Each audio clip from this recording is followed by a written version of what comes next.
Yes. हाँ जी, hello everyone. I hope you all are fine. आज हम देखेंगे फॉरेन पॉलिसी का सेकेंड पार्ट। इससे पहले हमने फॉरेन पॉलिसी का फर्स्ट पार्ट देख चुके हैं। फर्स्ट पार्ट में हमने देखा था कि फॉरेन पॉलिसी क्या है, फॉरेन पॉलिसी के एलिमेंट्स क्या हैं। आज हम देखेंगे इंडियन फॉरेन पॉलिसी के प्रिंसिपल्स। फर्स्ट है जी, promotion of world peace. India का फर्स्ट और बेसिक प्रिंसिपल है कि इंडिया वर्ल्ड लेवल पर शांति को बरकरार रखने के लिए एफर्ट्स करेगा।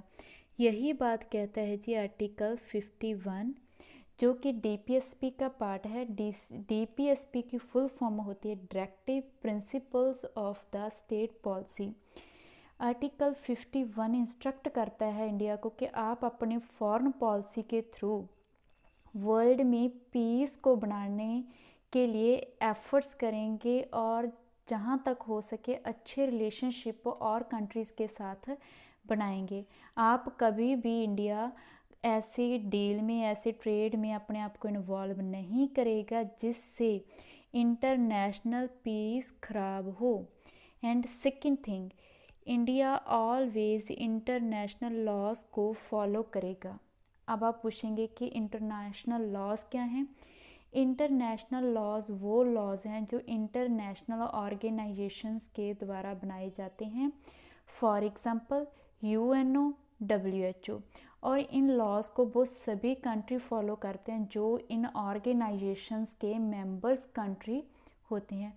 इंडिया ना सिर्फ इन लॉज को फॉलो करता है बल्कि वो इन लॉज को इंडिया में भी इम्प्लीमेंट करता है सो दैट इंडिया के लोग भी इसे फॉलो करें। Third thing, India international disputes को आर्बिट्रेशन के थ्रू सॉल्व करने की कोशिश करेगा। अब आप पूछेंगे कि आर्बिट्रेशन का क्या मतलब है। आर्बिट्रेशन किसी डिस्प्यूट को सॉल्व करने का वो मेथड है जिसके थ्रू किसी भी दो कंट्रीज़ का झगड़ा वॉर के द्वारा ना बल्कि किसी डिप्लोमेटिक वे के द्वारा सॉल्व किया जाता है और किसी थर्ड पार्टी ये काम करती है। अब ये थर्ड पार्टी कौन सी पार्टी होगी? थर्ड पार्टी या तो तीसरा कंट्री हो सकता है या फिर कोई इंटरनेशनल ऑर्गेनाइजेशन हो सकती है। फॉर एग्जांपल किसी लैंड के टुकड़े को लेकर डिस्प्यूट हो गया, फॉर एग्जांपल नेपाल और चाइना में, तो अब ये इंडिया की रिस्पॉन्सिबिलिटी है कि इंडिया कोई ऐसा रास्ता निकाले जिससे नेपाल और चाइना में वॉर ना हो बल्कि वो लैंड का डिस्प्यूट गल बात से ही सॉल्व हो जाए। Third thing, India just peace को ही डेवलप नहीं करेगा इंटरनेशनल लेवल पर, जबकि इसकी रिस्पॉन्सिबिलिटी है कि इंटरनेशनल लेवल पर इकोनॉमिक डेवलपमेंट को भी प्रमोट करे। इंडिया ऐसे ट्रेड की अपॉर्चुनिटीज़ डेवलपिंग कंट्रीज़ को देगा जिसके साथ वो अपना विकास कर सके और ये डेवलपिंग कंट्रीज़ डेवलप्ड कंट्रीज़ में कन्वर्ट हो सके। जवाहरलाल नेहरू जी ने कहा था कि जो ये पीस है ये एक अच्छी होप ही नहीं बल्कि एक ऐसी ज़रूरत है जिसको हमने हर हाल में फुलफिल करना है। एंड सेकंड है जी एंटी कॉलोनियलिज्म, बस्तीवाद का विरोध। इंडिया खुद ब्रिटिशर्स की कॉलोनी रहा है, तो इंडिया को पता है कि जब एक कंट्री पर किसी दूसरे कंट्री का राज होता है तो तब उस कंट्री के लोगों का कितना ज़्यादा एक्सप्लॉयटेशन किया जाता है। तो इंडिया ने हमेशा ही बस्तीवाद का विरोध किया है और इसके साथ साथ एम्पीरियलिज्म का भी विरोध किया है। अब आप पूछेंगे कि एम्पीरियलिज्म है क्या?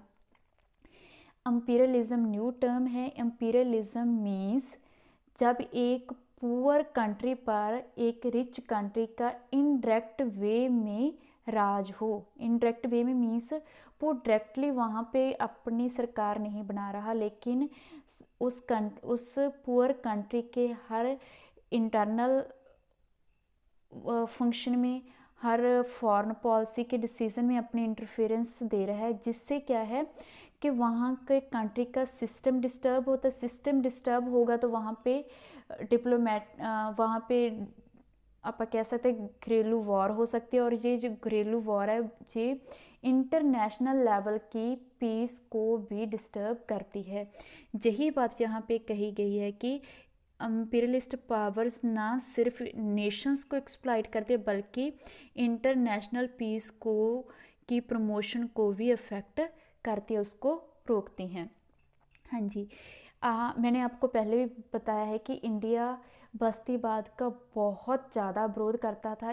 उस इंडिया ने एफ्रो एशियन कंट्रीज़ की भी पूरी हेल्प की है अम्पीरियलिस्टिक पावर के विरोध में। और जी एफ्रो एशियन कंट्री है जी इंडोनेशिया, घाना एंड और भी बहुत सारे कंट्रीज़ हैं। और ये जो इम्पीरियलिस्टिक फोर्सेस थी जो जिनका इन कंट्रीज़ पर इंटरफेरेंस करती, इनके एक्सप्लॉयटेशन करती हैं, वो कंट्रीज़ हैं जी फ्रांस, हॉलैंड एंड पुर्तगाल। हाँ जी, थर्ड प्रिंसिपल है जी एंटी रेशलिज्म। आगे बढ़ने से पहले हम देखेंगे कि रेशलिज्म है क्या। रेशलिज्म वो डिस्क्रिमिनेशन है जो एक पर्सन दूसरे पर्सन के साथ करता है कलर के बेसिस पर। मीन्स वाइट पर्सन्स जब ब्लैक पीपल के साथ मिसबिहेव करते just on the basis of colour, then it's called racialism. और इंडिया ने इसका डटकर विरोध किया है कि कभी भी रेशलिज्म नहीं होना चाहिए, कभी भी किसी पर्सन को उसके कलर के बिहाफ पर एक्सप्लॉइट नहीं किया जा सकता। इंडिया ने स्ट्रांगली अपोज किया है अपार्थाइड की पॉलिसी को। अपार्थाइड की पॉलिसी वो पॉलिसी थी जिससे वाइट पीपल ने ऐसे लॉज बनाए जिसके थ्रू ब्लैक पीपल वो कोई चीज़ भी यूज़ नहीं कर सकते थे जिन्हें ऑलरेडी वाइट पीपल के लिए रिज़र्व किया गया हो। फॉर एग्ज़ाम्पल जो होटल्स, जो रेस्टोरेंट्स वाइट पीपल के द्वारा यूज़ किए जाएंगे उनको सख्त मनाही है ब्लैक पीपल के द्वारा यूज़ करने की। थर्ड, ऐसे पब्लिक प्लेसेस, ऐसी कार्स, ऐसी बसेस जो वाइट पीपल यूज़ करते हैं उन्हें ब्लैक पीपल यूज़ नहीं कर सकते। हाँ जी, नेक्स्ट है जी नॉन अलाइनमेंट। नॉन अलाइनमेंट की तरफ बढ़ने से पहले हम थोड़ी हिस्ट्री देख लेते हैं कि जब इंडिया इन 1947 में फ्रीडम गेन करता है तब पूरा वर्ल्ड 2 पार्ट्स में डिवाइड था, मीन्स 2 ब्लॉक्स में डिवाइड था। और ये जो ब्लॉक थे ये आइडियोलॉजिकल बेसिस पर डिवाइड हुए थे। और फर्स्ट ब्लॉक था capitalist block and second block था कम्युनिस्ट ब्लॉक। जो कैपिटलिस्ट ब्लॉक था उसका हेड था जी यूएसए, एंड जो कम्युनिस्ट ब्लॉक था उसका हेड था जी यूएसएसआर, मीन्स सोवियत संघ। और वहाँ जो एट दैट टाइम सिचुएशन थी वो सिचुएशन थी जी कोल्ड वॉर की। कोल्ड वॉर वो वॉर है जिसमें वेपन्स का यूज़ नहीं किया जाता था, जस्ट न्यूज़पेपर्स के थ्रू, टेलीविज़न के थ्रू और सोर्सेस के थ्रू एक ब्लॉक दूसरे ब्लॉक की पॉलिसीज़ को क्रिटिसाइज़ करता था। मीन्स कम्युनिस्ट ब्लॉक बोलता था कि जो कैपिटलिस्ट ब्लॉक नीतियाँ जो अपनी पॉलिसीज़ का बना रहा है इससे लोगों की एक्सप्लॉइटेशन होगी, और यही बात दूसरा ब्लॉक पहले ब्लॉक के अगेंस्ट बोलता था। तो ऐसे टाइम में इंडिया ने अडॉप्ट की थी policy of non alignment. Non alignment policy वो पॉलिसी थी जिसके थ्रू इंडिया ने डिसाइड किया कि हम ना तो कम्युनिस्ट ब्लॉक में जाएंगे ना हम कैपिटलिस्ट ब्लॉक में जाएंगे, हम अपने अकॉर्डिंग अपनी फॉरेन पॉलिसी को फॉर्म देते हुए अच्छी डेवलपमेंट करेंगे जिसके थ्रू हम क्या है वॉर को भी अवॉइड कर सकते हैं। यही बात पंडित जवाहरलाल नेहरू जी ने भी कही थी कि नॉन अलाइनमेंट के थ्रू इंडिया एक अच्छा रोल प्ले कर सकता है पूरे वर्ल्ड में और वॉर को भी अवॉइड कर सकता है, क्योंकि तब ऐसी सिचुएशन थी कि ऑलरेडी कोल्ड वॉर तो चल ही रही थी, पर ये कोल्ड वॉर इतनी ज़्यादा क्रिटिकल हो चुकी थी, कभी भी कोल्ड वॉर हॉट वॉर में चेंज हो सकती थी। Means without weapons war weapons के साथ भी शुरू हो सकती थी।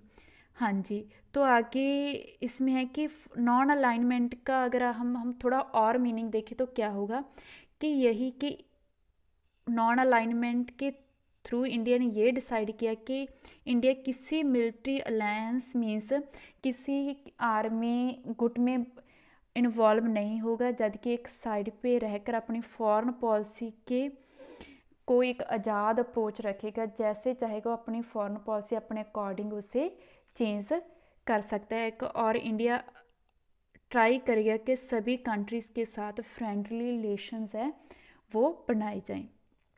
Thank you so much.